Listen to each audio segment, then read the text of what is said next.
하나님 말씀 보시겠습니다. 하나님 말씀은 하박국 1장 1절에서 4절까지 말씀입니다. 하박국 1장 1절에서 4절까지 구약성경 1301쪽 있습니다.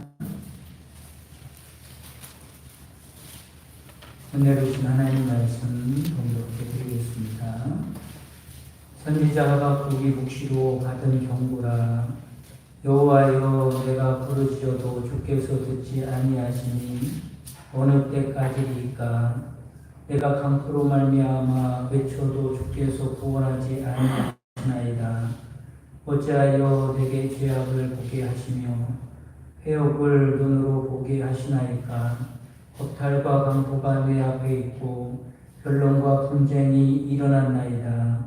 이러므로 율법이 해이하고 정의가 전혀 시행되지 못하오니 이는 악인이 의인을 에워쌌으므로 정의가 굳게 행하여 짐이니이다. 아멘. 할렐루야. 아멘. 우리가 살다 보면 일이 생각대로 되는 경우도 있지만 더 많은 경우에는 이 생각대로 되지 않을 때가 있습니다. 그리고 믿음의 사람 같으면 꼭 이루어지기를 바라는 마음으로 간절히 기도했는데 그것이 응답되면 좋지만 또 응답되지 않는 경우도 있지요. 거기에 생각지 않았던 고난이나 역경이 예고 없이 찾아오기도 합니다. 그래서 살다 보면 당황스러울 때도 있고 이런 일을 만나면 무척이나 힘이 들게 되죠. 여기서 우리가 힘들다라고 하는 것은 고난 자체에도 힘들지만 그보다는 그런 상황에 대해서 이해가 가지 않으면 더 힘이 드는 겁니다. 여러분, 그렇습니다. 우리를 정말로 힘들게 하는 것은 우리가 겪는 어려운 일보다도 이해가지 않는 일이기 때문에 우리가 더 힘든 거죠. 아무리 힘든 일이라고 해도 이해가 가면 어느 정도 견딜만 합니다. 그러나 작은 일이라고 할지라도 이해가 가지 않으면 견디기가 어렵죠. 예를 들면 어떤 불이익을 당했다고 생각을 해보시기 바랍니다. 내가 당하는 그 불이익이 내가 잘못해서 겪는 불이익이라고 하면 쉽게 받아줄 수 있을 거야. 아, 내가 그런 잘못을 해서 이런 어려움을 당하고 있구나. 그런 죄를 저질러서 이런 벌을 받고 있구나. 그 이해가 간다면 쉽게 받아들이고 감당해낼 수 있을 겁니다. 근데 여러분, 사회에서도 그렇지만 고문을 당하기도 하고 감옥 생활을 하기도 하고 불이익을 당하면서도 그것이 왜 나에게 일어나는지 알지 못할 때, 이해할 수 없을 때는 얼마나 억울한지 모릅니다.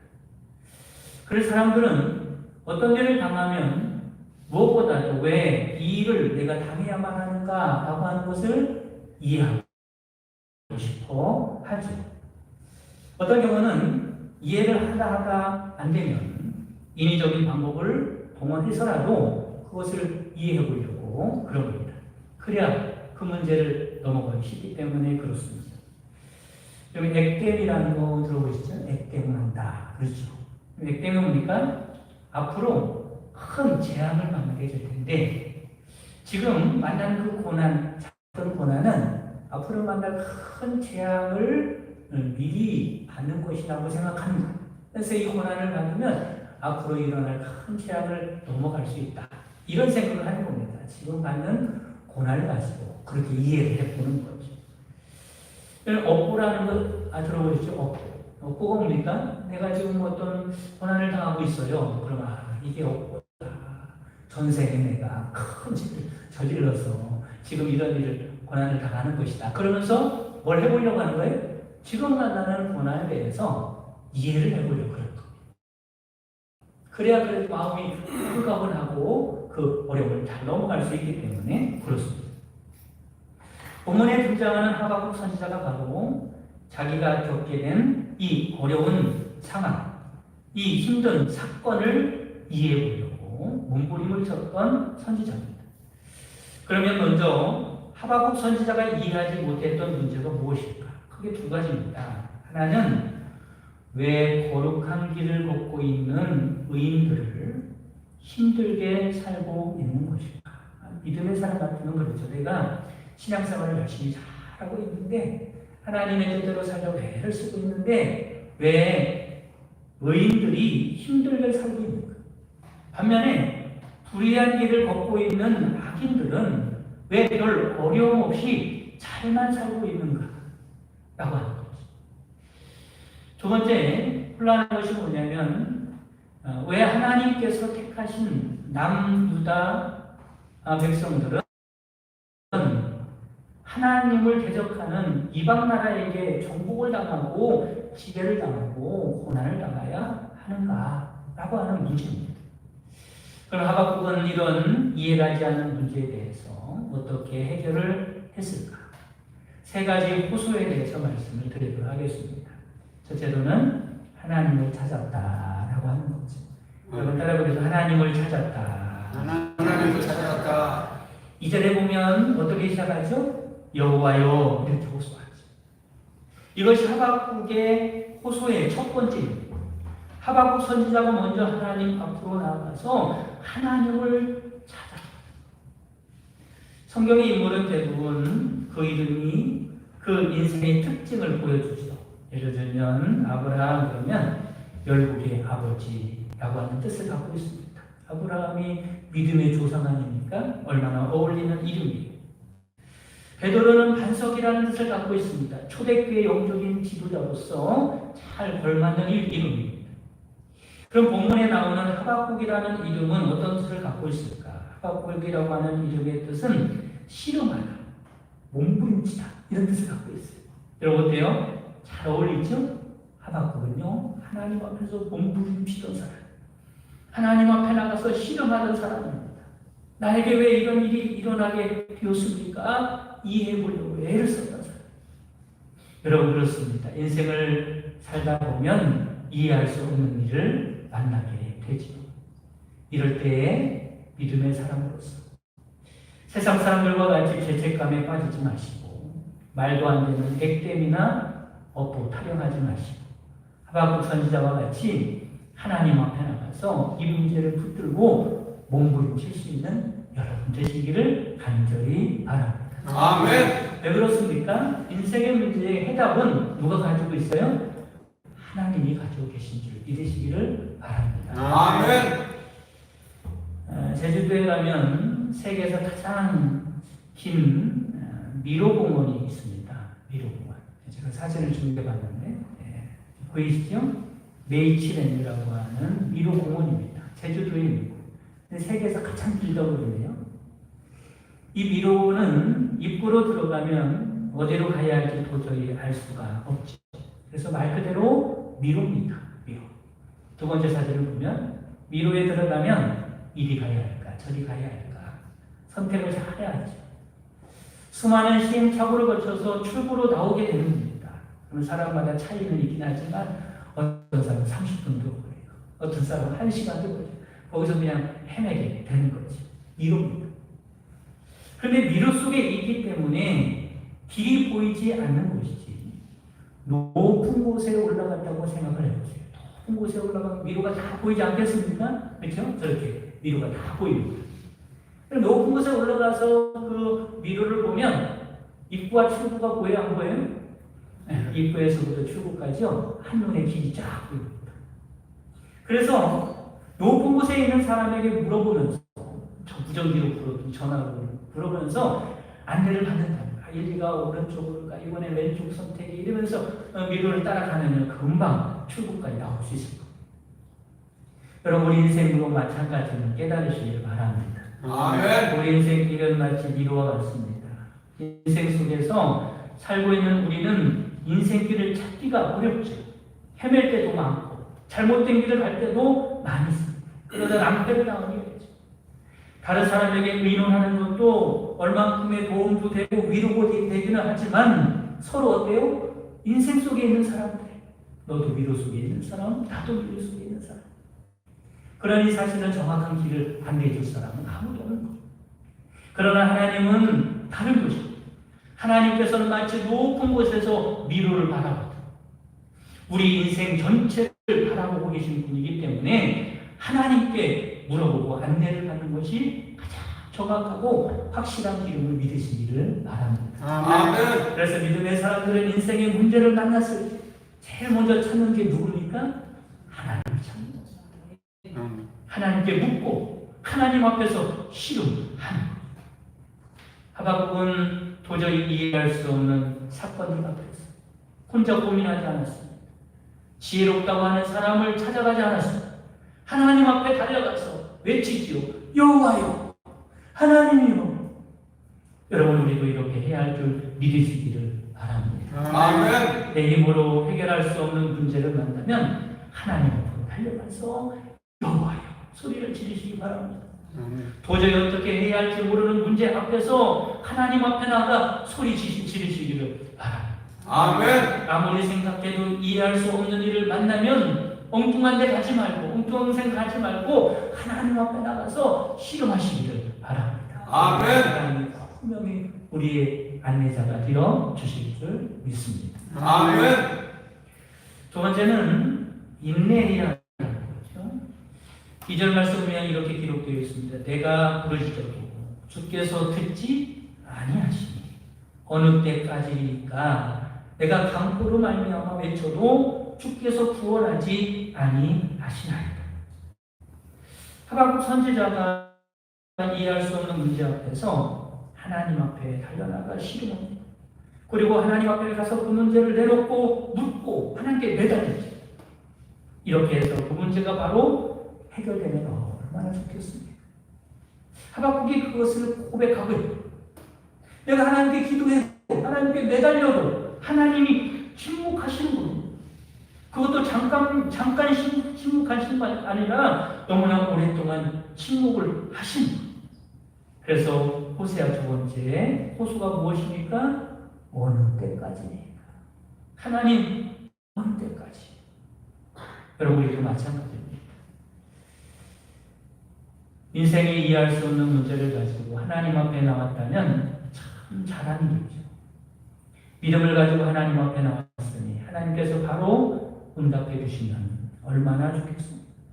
바로 해결해 주시면 얼마나 좋겠습니까? 그러나 문제는 그렇다고 해서 하나님이 바로 응답해 주지 않을 때가 많다는 것입니다. 성경을 자세히 읽다 보면 이런 경우가 많이 나오죠. 대부분의 믿음의 사람들의 고민은 이것입니다. 고통은 이것입니다.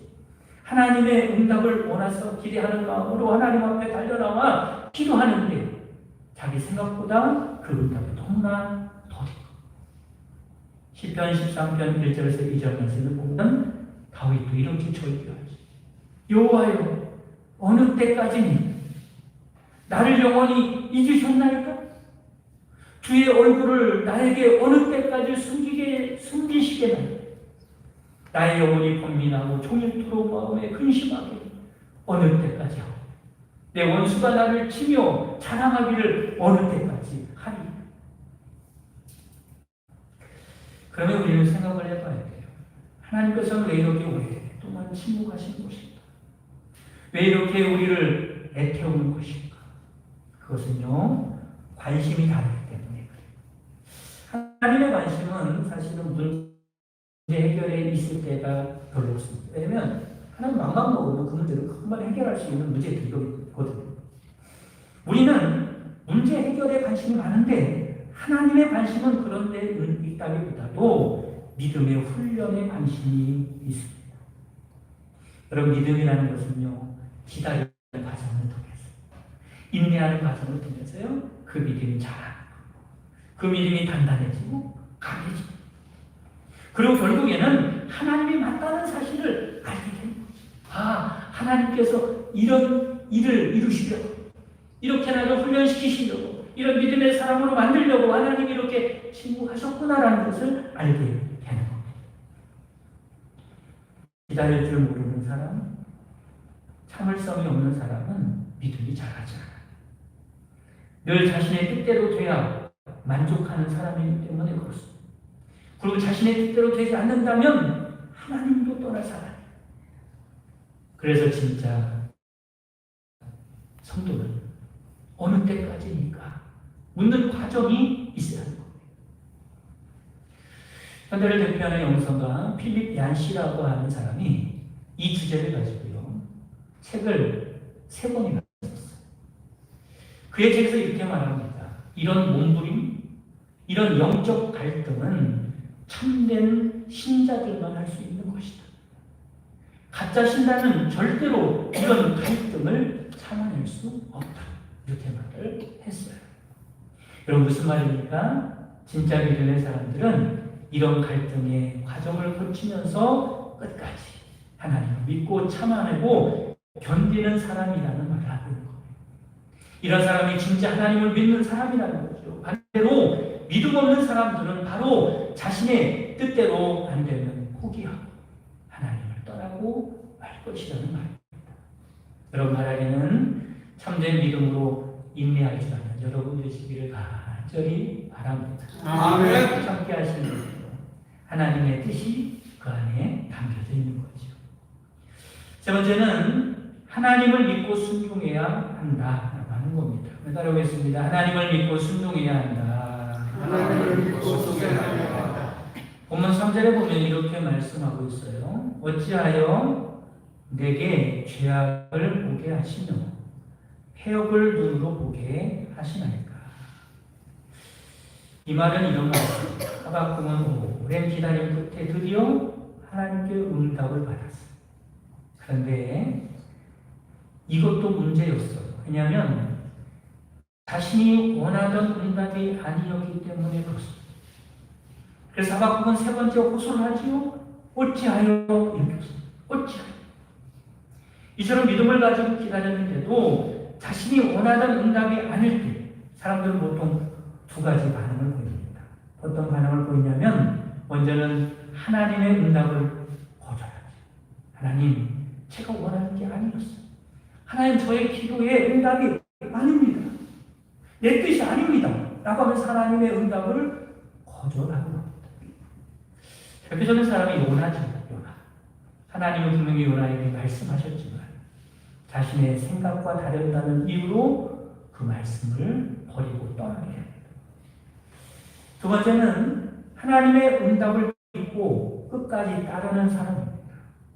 하나님의 응답을 도저히 받아들이기 힘들지만 하나님께서 말씀하신 것이니 믿고 그대로 따르는 것입니다. 본문의 하박국 선지자가 바로 이런 사람이었어요. 하박국 3장 17절 말씀에 보면 이런 말씀이 나오죠. 비록 비록이라는 게 무슨 말이에요? 내가 원했던 응답은 아니지만 그런 말이에요.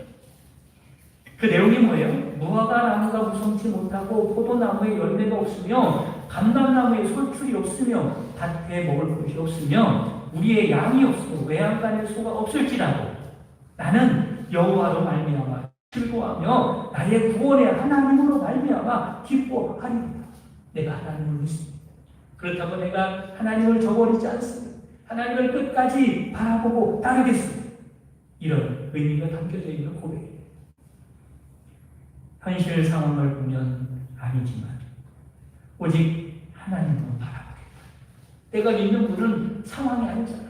하나님이죠. 하나님만 바라보고 믿고 즐거워하겠다고 고백하고 있습니다. 여러분에게도 이런 믿음이 있기를 주님의 이름으로 축원합니다. 아멘. 이런 사람에게 하나님의 가장 선하신, 내가 생각지 못했던 그런 선하시고 놀라운 뜻이 이루어지게 되는 거죠. 강영호 박사라는 분이 계세요. 강영호 박사. 지금은 소천하셨지만 이분은 우리나라 최초의 시각 장애인이면서 박사학위를 받았어요. 그리고 이분은 미국 백악관 국가장애위원회 정책 차관부를 지니신 분입니다. 이분은 중학교 1학년 때에 친구가 찬 공에 맞아서 실명을 하셨대요. 공에 맞았대요. 눈을 신랑하게 했으면 얼마나 불행합니까? 어머니는 그 충격으로 돌아가시죠. 설상가상으로 아버지 맞아 14살 때 돌아가십니다. 그게 장난이었거든요. 졸지에 눈도 보이지 않지요. 그리고 고아가 됐어요. 동생들은 고아원으로 보내졌고 자신은 맹인 재활센터로 보내지게 됩니다. 이때 그는 하나님께 정말로 간절히 기도했다고 그래요. 무슨 기도를 했겠습니까? 눈을 고쳐주옵소서. 우천성이니까 그렇질 수도 있겠죠. 하나님 눈을 고쳐주옵소서. 눈을 떠서 동생들을 돌볼 수 있게 해달라고 하나님께 간절히 기도했습니다. 그러나 하나님은 아무런 대답이 없으셨죠. 실망했지만 그래도 하나님의 뜻을 믿었어요. 끝까지 주님을 따랐습니다. 그러다가 훗날 놀랍게도 이 장애 때문에 귀하게 쓰임받는 사람이 됐죠. 그때 이분이 이런 고백을 했대요. 그래요. 만약에 하나님께서 그때 내가 기도한 대로 눈을 붙여 주셨다면 저는 소년 가장으로서 동생들을 먹여 살리느냐 아무것도 할 수 없었어요.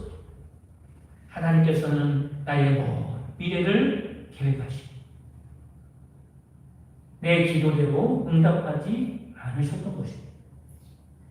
많은 사람들이 저에게 장애에도 불구하고 그러면서 저를 칭찬해요. 당신은 그런 장애를 가지고 있으면서 어떻게 그렇게 훌륭한 일을 해낼 수 있었느냐고 그렇게 자기 자신을 그렇게 칭찬한단 말이에요. 그러나 저는 그 말을 고쳐드리고 싶습니다. 장애에도 불구하고가 아니라 장애를 통하여 장애 덕분에 하나님께 영광 돌릴 수 있었다고 그렇게 말을 고쳐드리고 싶습니다. 누구에게 영광을 돌리겠다는 거예요? 그 칭찬은 내가 받을 게 아니라 하나님께서 내 장애를 통해서 이렇게 큰 일을 이루셨습니다. 하나님의 영광 받으신 일이라고 그렇게 고백을 했습니다. 여러분, 우리에게 이런 믿음이 필요한 줄 믿으시기를 바랍니다. 아멘. 우리는 하나님을 믿는 사람들이, 내 기도를 믿는 사람들이 아니라 상황을 믿는 사람들이 아니라 기도했지만 응답이 내 기대와 다를 때 우리는 어찌하여? 라고 질문할 수 있습니다. 그러나 그럼에도 불구하고 하나님을 믿고 순종할 때 하나님 그 응답을 통해서 내가 기대하지 못했다. 크고 놀라운 일을 이루시는 하나님이신 줄 믿으시고 믿음으로 승리하며 살아갈 수 있는 여러분 되시기를 주님의 이름으로 축원합니다. 아멘. 주기도문으로 예배를 마치겠습니다. 하늘에 계신 우리 아버지여 이름이 거룩히 여김을 받으시오며 나라의 마음이시며 뜻이 하늘에서 같이 땅에서 이루어지이다. 오늘날 우리에게 말하시를 주시고 우리가 우리에게 죄된 자를 사하는 것 같이 우리의 죄를 사하여 주시고 우리를 시험에 들게 하시고 다만 안에서 구하옵소서. 대개 나라와 권세와 영광이 아버지께 영원히 싸우나이다. 아멘.